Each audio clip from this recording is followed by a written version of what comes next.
Welcome, mourners. You are listening to Dirge of Mourning's Coffin Carrier. I am your host, Andrew A. Graves, alongside Terabella Thorne.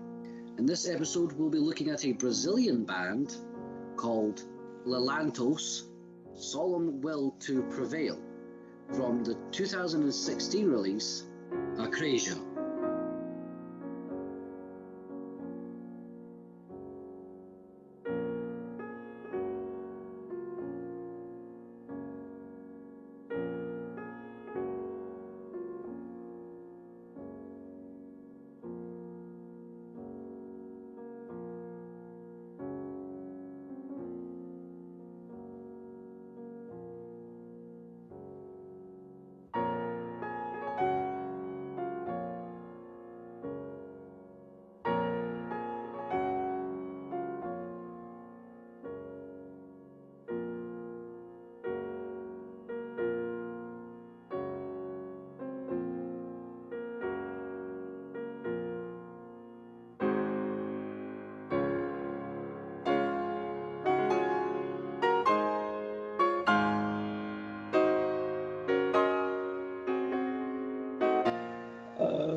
Here he goes.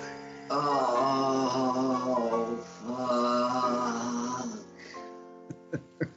Oh, fuck me. Oh. Hold on. Hold on.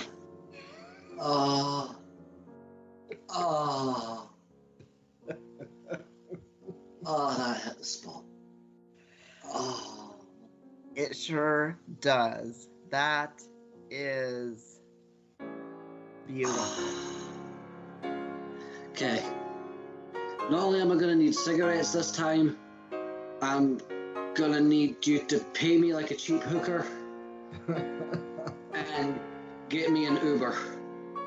I know. It is. Because I just had the ride of a lifetime. That is, oh, to me, yes. I'm just going to say it, perfection in a funeral doom song.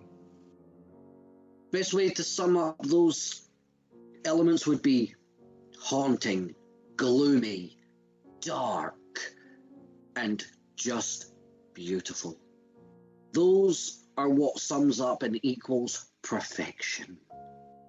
This is a complete composition beginning to end with all the elements and laid out perfectly. So it begins with, of course, the piano. And the piano at the beginning is very high quality as far as the notes they're playing. The way yes, there's a mastery of it. Yes. There's an understanding of this note must go here to emphasize this feeling. Yeah. So each note is beautifully placed, masterfully placed, and just overall gives the beginning part of this song, the intro to the song, I should say, an excellent starting point to get you in the mood for what is about to come. It is a very long intro, but well worth listening to. It begins with the piano and then they slip in the strings.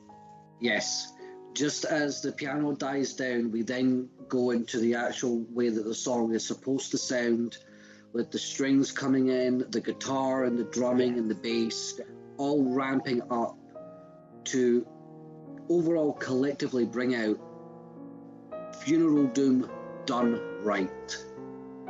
I've said it on many occasions.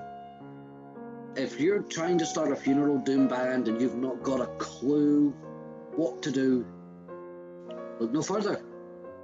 Look no further than the bands that we've already previously pointed out, and this epic staple of funeral doom. I think this one is one of the pinnacle songs that we've listened to. I would definitely rank it up there.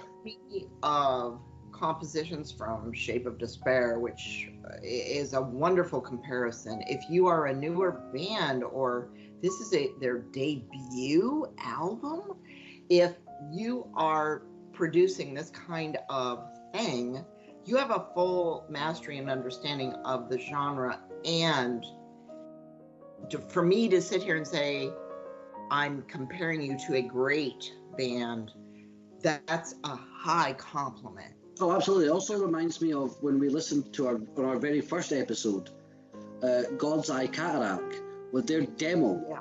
Yeah. It is almost comparable to this because it is on such a great quality. This band has just decided to come out of the proverbial grave and say, hey, masterpiece on your hands, enjoy. It is a song that I'm not gonna forget. The voices. What can I say? Well, I did jot down some things. First of all, the clean voices that begin are superb. The harmony of them. You have the, I don't know if they're really soprano, but the higher register, and then the lower register. So you have basically what I'm hearing as female and then male voices. Yes. Harmonizing perfectly. And did you notice that they go in and out of each other as well? Yes. I think whoever put this together, as you said, with the beginning of each note, knowing exactly where, I think they knew every single step of the way exactly what they were doing. They laid it out before they made it. We're going to do this, we're going to do this, and we're going to do it right. And I mean, I really was blown away. I was not expecting this. I was expecting some, what I would consider, normal, medium quality thing from a little known band with hardly any views. Please listen to this. This is so beautiful. I could play this over and over and over. This is gorgeous. Oh, trust me, once we're done here, I'm going to listen to the entire album.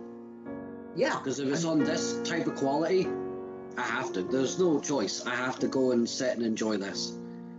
The fact that this is like the opening track. I know. Oh. Is just, if this is the quality that these guys are bringing to the table, I want more. I personally want more. I mean, it's almost unbelievable that you stumbled upon this song and that we've listened to it and just both are like, our jaws are dropping, man. Again, I think I'm just lost for words, but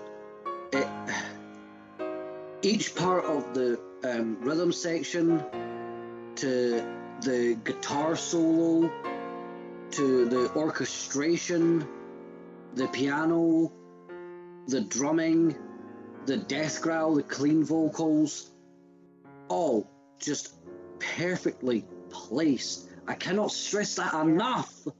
There is perfectly placed. Nothing to criticize about this song. There's nothing to say, oh, well, maybe they should have done this, because they got it right. Mm-hmm. So I guess the only other thing that I would like to discuss in detail would be, and you love them, lyrics. I already know exactly where to go with this one. Well, do you mind if I go? Yeah, no, you go, and then I'll go, because I found the lyrics amazing. But go ahead. So it's the opening paragraph for me. The opening line. I'm just going to read the opening line, and then I want everybody else to go and read the lyrics. I implore you to go and read the lyrics. For the love of fuck, go. But this opening line. Found myself in timeless grief. How do you not get a better start to a funeral doom song? Show me one. I dare you. That is on that caliber of, by the way, smack right in the face. Exactly. This tells you everything you need to know that is about to come your way. There is no sugarcoating the poetry here. This is where we're going to start, and by the end of it, you might feel a bit melancholy. And I don't think that... At least reflective. Well, that too. But that's not a bad thing. That's kind of what the song is supposed to do. You're supposed to have an emotion here, and they capture this emotion even just within that one line. I know. First of all, there are not very many lyrics here. There's only like 3 paragraphs. They do repeat the first one, and it's done so well. I mean, so this is, I believe, the gist of it is about when someone you love passes on, that you lose a part of yourself.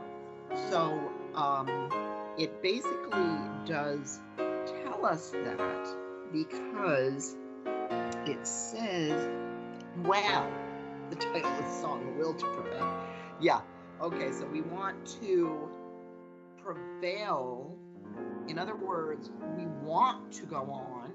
We want to survive, but cried and moaned for all that's gone in me. When you are close to someone and they pass, you lose this little thing of yourself when they die. Well, see, the thing is that, like, sometimes you lose a lot of yourself. Right, and I get this feeling that there's a sense of solipsism here as well, with this idea of, do you truly exist without that person being there? In other words, if they're not around to see you, how do you know that they're real as much as you are, right? So we take that sort of concept and apply it to, well, once that person has, like, passed away, they are technically no longer here, except for the physical remains, but they're not here, so how could you still be here? Well, there's another thing they allude to, which is sort of an old-fashioned concept.